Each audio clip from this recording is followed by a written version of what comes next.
Né, seu filho da puta?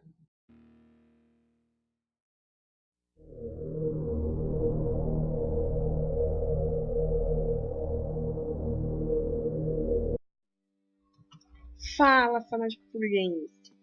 Eu estou aqui para dizer, né? Não tem a conta Bunny Girl? Então, eu coloquei cash nessa minha nova conta, né? Porque a outra. Não sei por que diabos tá falando que ele tem uma conta. Não sei por que diabos. Então, né? Estou aqui nesse vídeo para falar que Bunny Girl é minha conta e a conta XX Pantera ainda está à venda. Quem quiser comprar, é por isso. Que vídeo que foi meu curto mesmo, só pra falar. Eu vou ter a ajuda de um dos meus amigos pra passar o.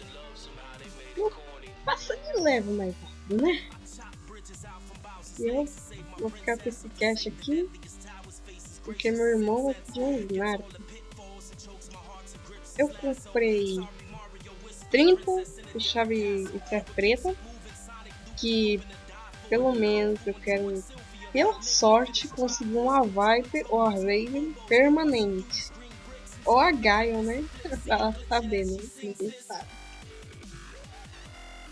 Então, é isso, galera.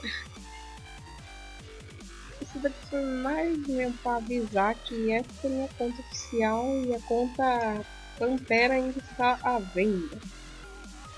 50k de cash para quem quiser comprar, né?